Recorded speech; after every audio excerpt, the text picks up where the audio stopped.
ఎవరైనా సరే ఆరోగ్యంగా ఉండాలంటే శుభ్రత పాటించాలి. మరి శుభ్రత కావాలంటే ఎలిం ప్రొడక్ట్స్ వాడాలి. మూడు జాకీలు నాయి 3 రాణీలు సార్. షటార్నా పడక జాకీలు ఎక్కువ రాణీలు ఎక్కువరా. రాణీలు జాకీలే. అది నాది షో. ఏటివై మాణిక్యం నీకేంటి వచ్చిందండి మొక్క? ఏంటి వచ్చే తొక్క? నాకు రాజేదో రానేదో అర్థమే చావట్లా. 2 ఏళ్ల నుంచి చూస్తున్నాను. నువ్వు రాజువో రాణివో నాకు అర్థం కావట్లేదు. ఒక పూట కొంపగల అర్థం అవుతుంది. చచ్చూరుకుంటావు. మొద నష్టపడాలి. షో 3 ఆసులు. నాది షోనే 3 క్వీన్లు. 3 ఆసులు సార్. మాణిక్యం ఏయ్, ఆసులు గొప్పవా రాణులు గొప్పవా? ఆసులే కదా సార్. సార్ ఆడితే రాణీలే. మరి ఇంకేంటి? మీరు తీసుకోండి. ప్రతిసారి మీరే గెలుస్తున్నారు. కట్ ఫర్ సిటీ వేయాలి సార్. కట్ ఫర్ సీటా? ఓకే. బా, మళ్ళీ మీదే షో. షో నికాల్ నికాల్ మాల్ నికాల్. ఇదిగో తీసుకో. మేము వెళ్ళాక తీరిగ్గా తాళం తీసుకో. రండి. ఇది గుత్తి చేతిలో పెట్టాడండి. ఏంటి మమ్మీ, రంజిత్తో ఒక మాటన్నా మాట్లాడకుండా తీసుకొచ్చేసావు? ఏం మాట్లాడతావు? వాళ్ళున్న పరిస్థితి ఏమిటి? అసలు అది మాట్లాడే సందర్భమేనా? ఎప్పుడు మాట్లాడాలో ఎప్పుడు కలవాలో నేను చెప్తాను. అంతవరకు నువ్వేమీ మాట్లాడుకో.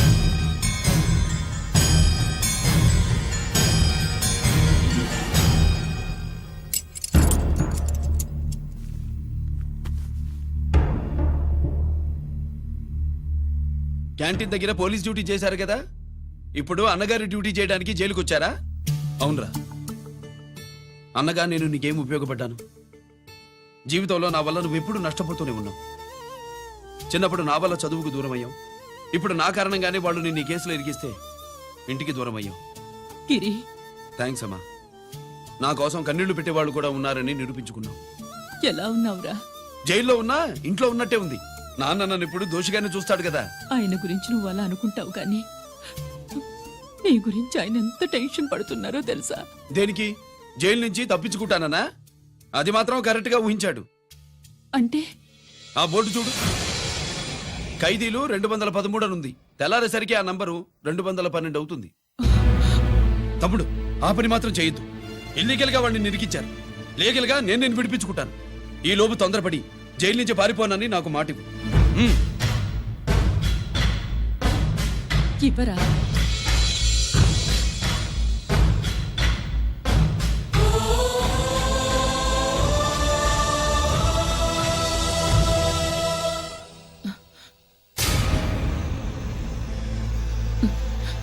కాళ్ళు కడుక్కునే లోపలికొచ్చావా? అదేమిటండి? ఎవరైనా గుడికి వెళ్లే ముందు కాళ్ళు కడుక్కుంటారు. వెళ్ళకూడని చోటికి వెళితే ఇంట్లోకొచ్చే ముందు కాళ్ళు కడుక్కుంటారు. నువ్వు అలాంటి చోటికే వెళ్ళొస్తున్నావు కదా. గిరి మీకంత కానివాడైపోయాడా? నా దృష్టిలో వాడు అరెస్ట్ అయిన రోజే చచ్చిపోయాడు. ఇంకెప్పుడు జైలుకెళ్ళి నా పరువు తీయద్దు. పాటకి ప్రాణం పల్లవి అయితే ప్రేమకి ప్రాణం ప్రేయసి కాదా. సార్ పిలిచారా సార్? ఏంట్రా కోటి, ఏంటి హుషారుగా పాటలు పాడుతున్నావు? కుప్పు సాంగ్ కోసం ఏం తెచ్చావేంది? పండగ కదా, పాపం తింటాడని 10 4 తెచ్చాను. జైల్లోకి ఇలాంటివి తీసుకురాకూడదమ్మా. పాలు పళ్ళు సెల్ ఫోన్లు బిర్యానీ ప్యాకెట్లు తీసుకురావచ్చా? అంటే అవి కూడా తీసుకొచ్చావేంటి? ఇవి కూడా తీసుకొచ్చాను. హానెస్ట్ నాకు ఇలాంటి నచ్చవు. అంతసేపు చూసుకోకలేదు. అవి దొంగ నోట్లేం కాదు, మంచి నోట్లే. ఏమో ఎవరు నమ్మొచ్చాడు. Safe side. ఇంకేంటి? నువ్వేం తెచ్చావు ఫాఫా? చిచి, ఏరియా అంతా పాడు చేశాడు. నువ్వేం తెచ్చావు? నేనేం తెచ్చానో నువ్వు చూడలేవుగా. అలా చూడకూడని వాటిని జైల్లోకి తీసుకురాకూడదమ్మా. రూల్స్ ఒప్పుకోవు. నేనిచ్చేదానికి మా నాన్న ఒప్పుకోడు. అంటే అర్థం కాలేదా? నేను తెచ్చింది మా బావు మీద ప్రేమ. అబ్బో, లోపలికెళ్ళి కురిపించుకో. అలాగే ఇలాగే ఫదవే వయ్యారి గాలి ఫటమా పైకి పక్షిలాగా ఎగిరిపోయి పక్క చూపు చూసుకుంటూ తిరిగి. బాంబులా? ఆ బ్యాగ్లో బాంబులు ఉంటాయేంటి?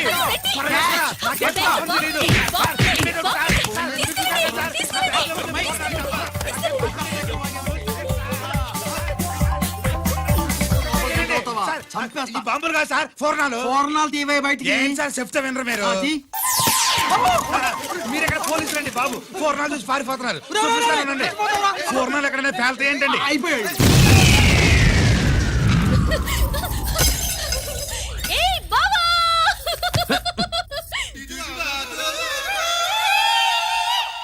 ఫోర్నాలు బాంబుల్లా ఫేలిపోయినాయి ఏంటి? వాడిని కస్టడీలో తీసుకోండి. అలాగే సార్. పయనించే ఓ చిలుక ఫారిఫో ఈడెవడో మెంటల్గాళ్ళ ఉన్నాడు. పగిలిపోయెను పద, పద. ఫోనం. ఏంటి ఇది నీ పనేనా? అవును బావా దీనికోసమే జైల్లో అయితే జైల్లో కాపురం చేస్తే కృష్ణుడు పుడతాడంట. పుడతారు మీరు ఇక్కడ నా జైల్లో కాపరాలు చేసి పిల్లల్ని కంటే మేము జోల పాటలు పాడుతూ కూర్చుంటాం. ఇదిగో, వదలవమ్మా, ఇక్కడ అలాంటి చేయకూడదు. నువ్వు ఎక్కడ దొరికేవే తల్లి? ఇదిగో, నువ్వు ఇట్రా, వెనక్కి రావే. బా. ప్రేమికులు వేరు చేస్తావా? నువ్వు నాశనం అయిపోతావు. ఈ ప్రాబ్లం ఉంటుందని ఊహించే చుట్టుపక్కల ఏ ఇల్లు లేకుండా పొలంలో కట్టుకున్నా. బయటికి ఎప్పుడు వస్తావు బావా? అన్నయ్య గురించి ఆలోచించి ఆగానే, లేకపోతే ఈ జైల్లో ఒక లెక్క. నీకు ఏది లెక్క ఉందో నాయనా? నువ్వు రావమ్మా. వస్తా బావా. నువ్వు రావద్దే, నేనే వస్తా. హలో అక్కడ మా ట్రాఫిక్ కానిస్టేబుల్ శామ్యుల్ అని ఉంటాడు, అతనికి చెప్పబోయా. Good morning sir. Good morning. ఏమండి Subrahmanyam garu? Sir good morning sir. Good morning. నాకేమైనా ఫోన్లు వచ్చాయా? హోమ్ మినిస్టర్ పేషెంట్ నుంచి ఫోన్ వచ్చిందండి. మ్యాటర్ ఏంటి? ఏం లేదు సార్. ఇంకా డీజీపీ ఆఫీస్ నుంచి ఫోన్ వచ్చిందండి. మ్యాటర్ ఏంటి? ఏం లేదు సార్. డాటా కలెక్ట్ చేయండి. Okay sir. ఇంకా ఆ స్వాతి అంటే 3 సార్లు ఫోన్ చేసింది సార్.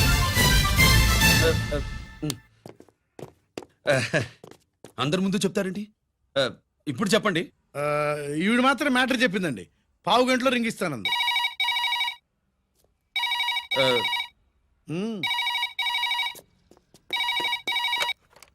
హలో. హాయ్ రంజిత్, నేను స్వాతిని. హాయ్ స్వాతి. ఎక్కడి నుంచి? హైదరాబాద్ నుంచి. మొన్న మా మమ్మీ నేను మీ ఊరు వచ్చాం. మరి కలవలేదే? ఎలా కలవమంటావు? అప్పుడు నువ్వు మీ తమ్ముడిని అరెస్ట్ చేసి తీసుకెళ్తున్నావు. ఆ టైంలో పలకరించడం బాగుండదని మమ్మీ తీసుకొచ్చేసింది. ఏం చేశాడు మీ తమ్ముడు? వాడు తప్పేం లేదు. నా మీద కోపంతో వాడిని ఇరికించారు. వారం రోజులు అంతా సాల్వ్ అవుతుంది. వాడు రిలీజ్ కాగానే నువ్వు మీ అమ్మతో మా ఇంటికి వచ్చినట్టు నేను మా అమ్మ నాన్నలతో మీ ఇంటికి వస్తా, ముహూర్తాలు పెట్టించడానికి.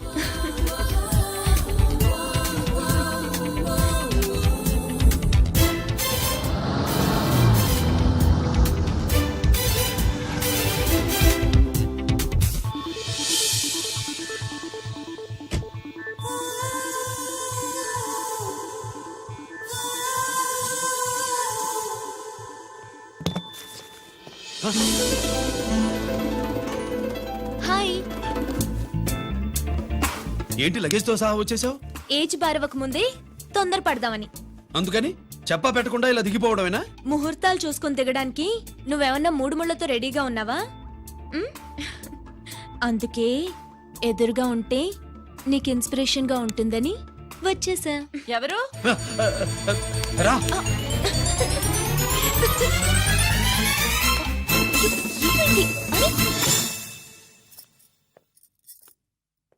ఏంటి రాజేశ్వరి, ఎవరొచ్చారు? ఎవరో తెలీదండి, మాటలు వినిపిస్తున్నాయి. ఈ సూట్ కేసు ఉమ్, ఏంటి చాటుకు తీసుకొచ్చా? మీ నాన్నంటే అంత భయమా? చచ్చా, భయం కాదు, గౌరవం. అవును, మన సంగతి ఎప్పుడు చెప్తున్నావు? ఎక్కడి నుంచి? అమ్మా తల్లి, నువ్వు వెళ్ళిపో, నీకు దండం పెడతా. అందమైన ఆడపిల్ల ఎదురుగా ఉంటే దండవా పెట్టేది? మరేం కావాలి? ఆ, ఇక్కడ ఆ.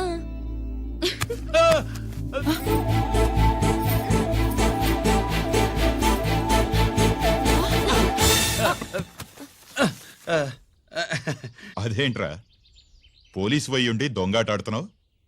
ఎవరి అమ్మాయి? నాన్న, ఈ అమ్మాయి నా పేరు స్వాతి అండి. ఆ రోజు ఫంక్షన్ లో మావాడి మెళ్ళలో మాలేసింది నువ్వే కదూ? మాల కాదండి, మెడల్. ఆ, మెడలు వేస్తే వేసావు కానీ సూట్ కేసుతో వచ్చేసావేంటి?